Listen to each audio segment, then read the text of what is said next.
Hey traders, what's going on? Jamie Saettele here, midweek strategy webinar right before Thanksgiving. Doing on Tuesday today, Wednesday nights before Thanksgiving. I am in the kitchen, usually cooking, so wanted to get it done here today.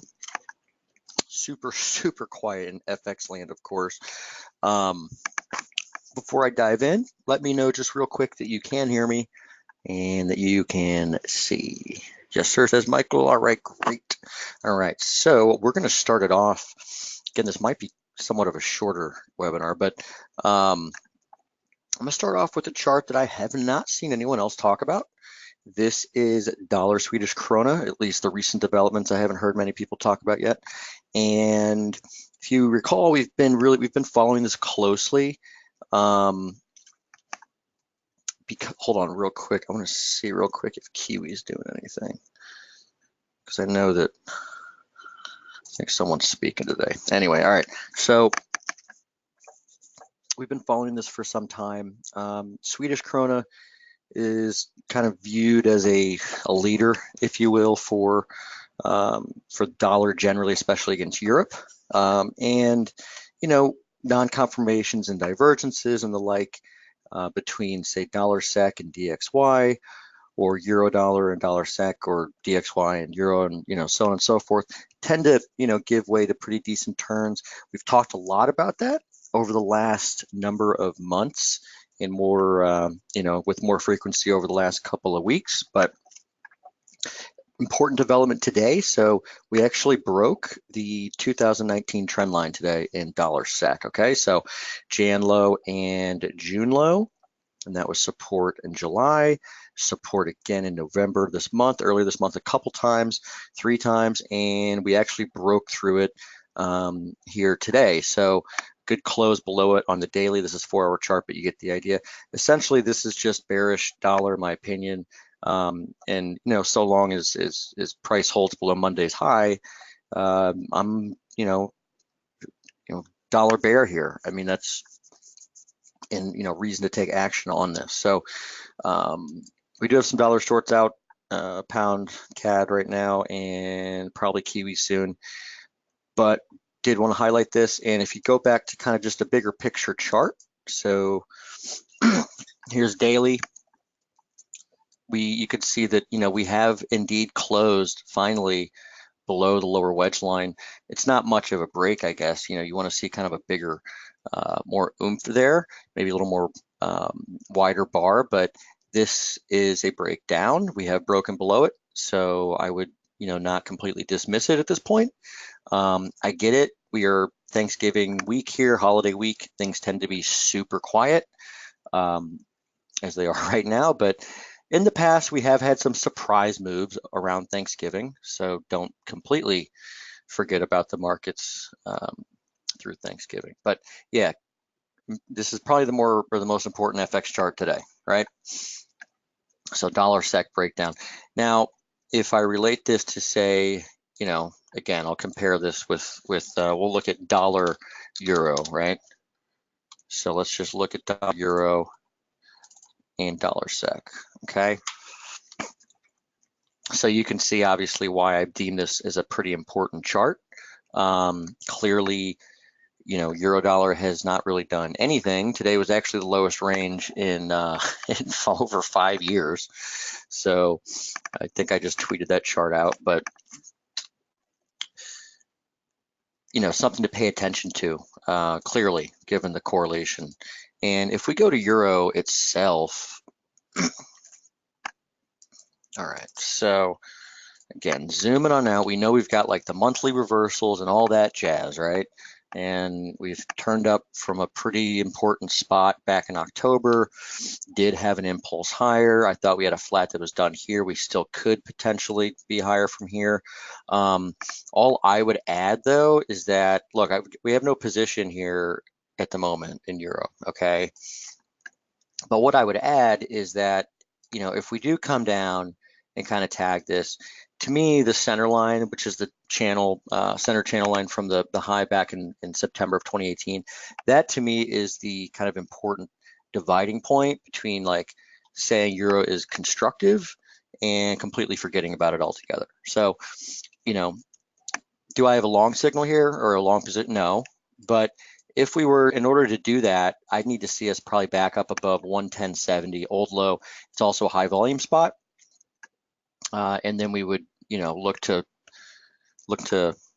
scout an entry. In the meantime, barring, a decent volume reversal signal, I don't see anything to do. Now, I will say we did have a volume reversal signal back here yesterday morning. So it's possible that that's it. But again, just not a whole lot of confidence in seeing much during what is essentially a closed market at this point, right?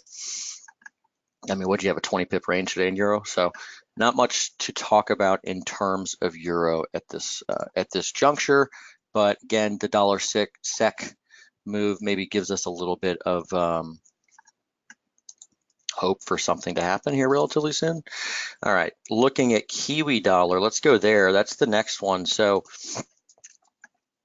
if I zoom out to this chart, right, these channel lines, and this, you'll see this chart in today's post, is based on the channel from the July 2017 high, okay? So July 2017 and then February 2018, right? That channel line, that lower channel line nailed the low, right, on October 1st, I believe.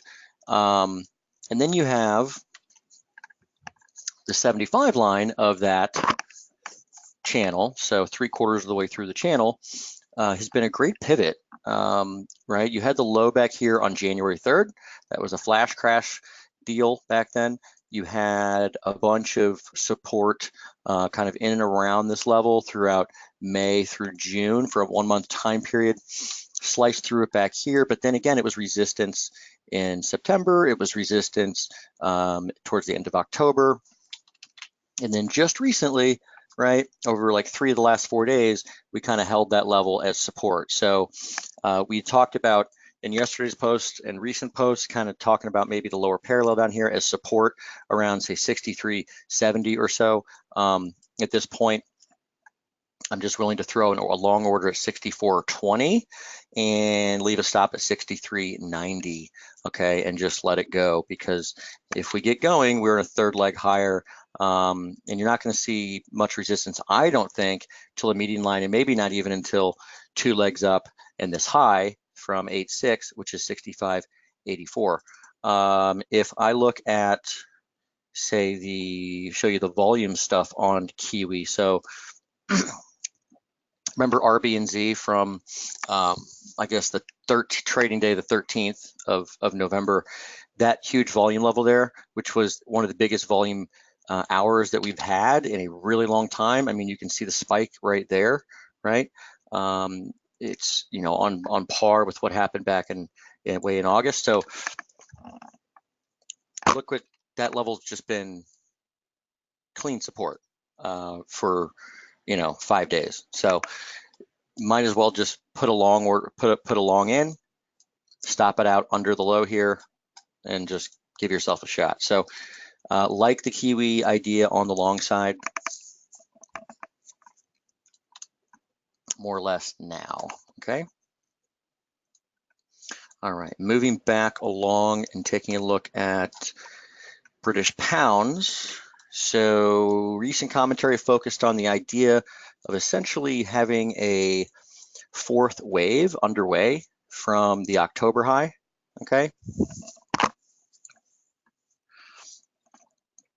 3 down, 3 up, 3 down, and lo and behold, this proposed wave C, right? I say proposed because we don't know if it is absolutely a triangle at this point, but I say proposed because there's enough evidence to at least think about it, right? That equals 618 of wave A. So in triangles, oftentimes you do get a alternating legs that will have at least, a couple of them will be related by 0.618. We have that here. So we're long at the moment at 28.70. Stop out will be below that low over here, and I'm just looking for a move up towards 29.60, which is actually daily reversal resistance, and funny enough, exactly where you would have wave D equals 618 of wave B. So check this out. I'll throw this on there, little 618, and it's right there, 29,579. Okay. So we're looking towards that. I'm just targeting 29.55. Idea being that you get a pop, then you pull back a little bit again, and then we could look to reload for another move towards, maybe towards all the way up towards close to 132 or something, or more, but don't really need to think about that too much at the moment. So this is my current, kind of thinking on cable.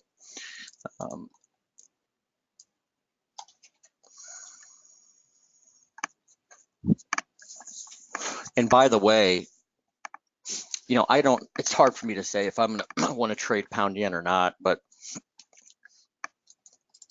once you get that triangle complete, if it does complete and does its thing in pound dollar, at that point, then we could actually look at maybe something like pound yen. I do prefer pound dollar at this point, just taking another variable with yen, not so sure. I mean, we did tag that resistance line up here last night in Asia, and then, the market went dead except for equity markets, which continued to go higher, of course, but we did tag that level. So, it's, to me, you're top of the range here, and I don't really see much reason to screw around with yen at this point, but the possible, I guess, setup there is there for pound yen, and don't want to completely forget about it. Moving on, dollar CAD, we are short here.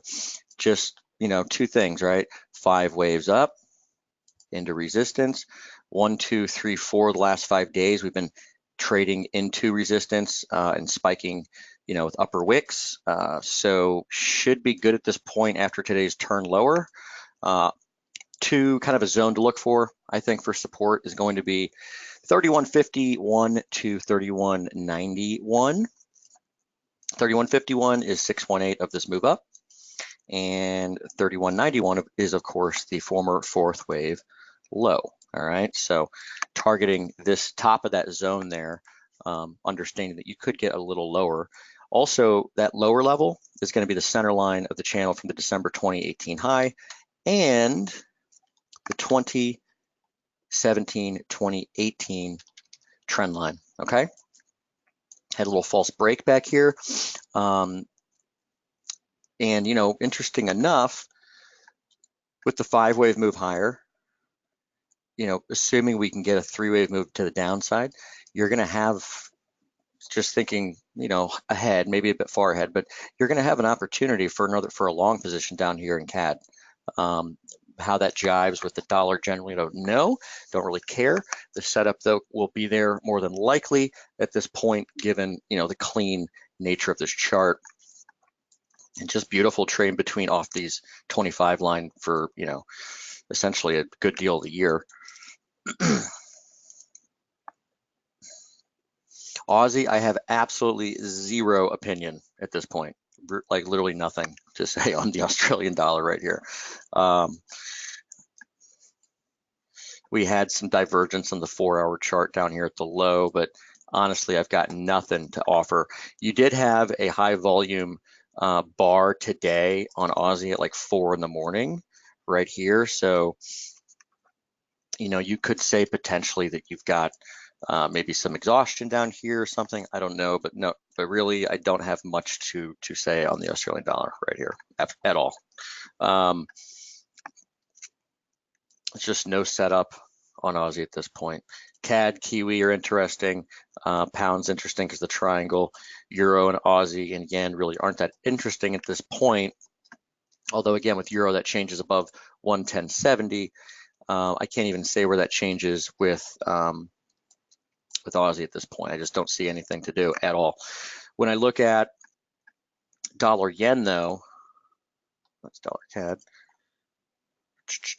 When I look at dollar yen, the post from yesterday, which I'll bring in here real quick.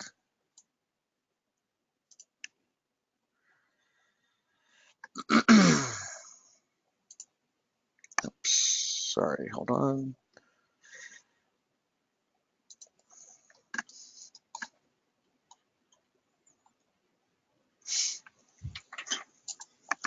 If we did get kind of one more push into just above 110, that would be an area to consider short, the short side. You'd want to see a reaction first, but it's just real clean. I mean, trend line back from 2018 high, underside of a trend line back to the Brexit low, right? I mean, this level was just perfect for multiple resistance levels over the spring and the summer, and it would potentially be kind of a bigger lower high within a bigger downtrend. It's been going on for about a year. So that's something that I don't want to forget about. And, if we look at, we've done this before, but if we pull up, say, yen dollar, right? What is going on here? This must be an old chart. If we pull up yen dollar and compare gold to it, right? We all know the correlation there tends to be pretty solid. Okay, so long trends in this do tend to go in the similar directions.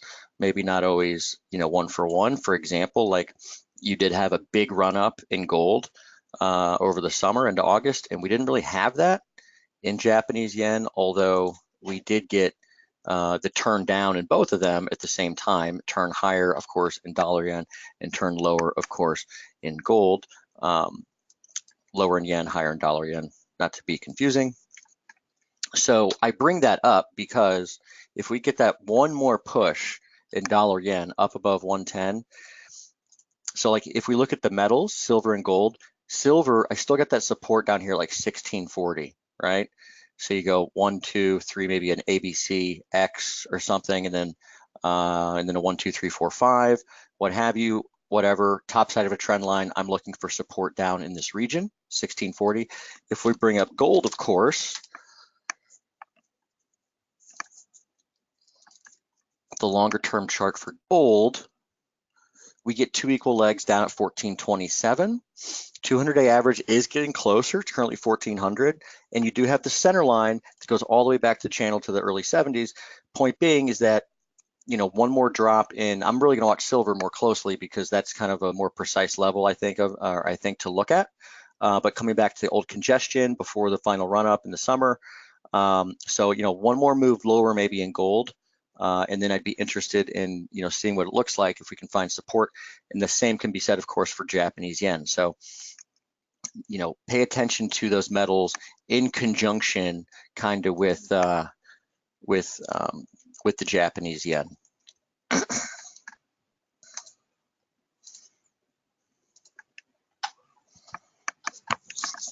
Okay.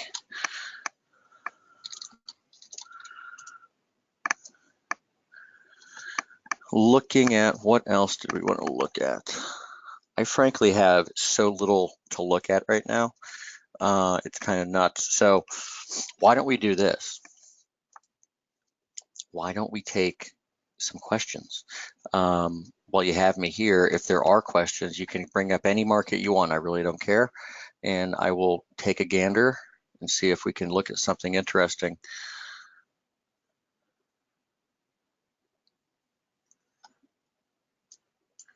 Because there's just not a whole lot to talk about right now. I hate to say it. Funny enough, it's been quiet as hell, but the trading's been great. We've had, I think over the last 2 months, we've made almost 900 pips somehow.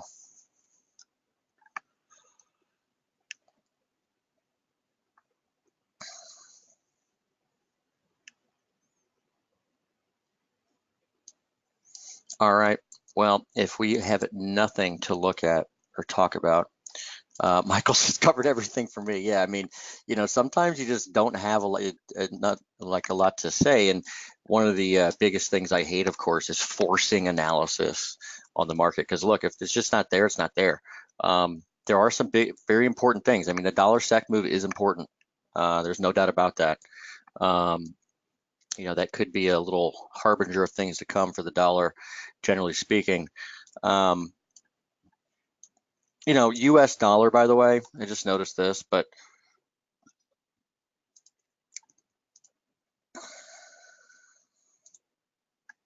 if I pull up dollar index,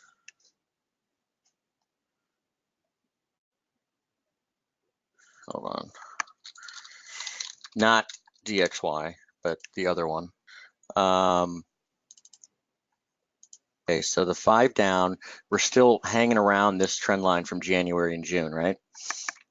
So it's still in that vicinity. Big levels up here from the old floor over here and, old resistance in May. So we're in that area where it would make some sense to kind of turn down. But I'm going to pull up a daily here, and I just want to remind that guess where we just traded into today? 50-day average, okay? Now, we are 50 and 200 are getting pretty close. 50 is hard down, on the slope, 200 still up. I'm sure you've heard before, but like when people talk about having, moving averages clustered together, it's obvious, okay, I get it, but it's indicative simply of, of a trendless market. And right before you do that, you tend to get from periods of trendless into periods of trends. So, when the difference between price and moving average is substantial, that's when a market's at risk for a pullback, or even going, from a period of trending into a period of sideways. Like we saw that, of course, back in 2015, right? The difference between the averages, say a 50-day average or something, or whatever you want to look at, and euro was major, right? Now it's the exact opposite. So I would simply, leave that with us as we move forward. And it is a good place if we are going to turn down. Doesn't mean that it's going to happen, but it is a good spot for it to happen, okay? That's all. And here you would also have a significant setup if we drop back below this low, because you would have a false bottom here, okay? And that would give way to our third wave or C wave lower in the dollar. So I don't know, with dollar SEC doing what it did today, it's kind of how I lean, but time will tell, okay? All right, so more than likely there is not going to be a post tomorrow. On Wednesday, obviously heading into the Thanksgiving holiday, and frankly, I don't think we're going to miss out on too much if we don't have a post tomorrow. So have a great couple of days, with your families and everything, and enjoy the Thanksgiving holiday and enjoy the weekend. And I will be back, of course, as always, next week, and take care. All right. Thank you.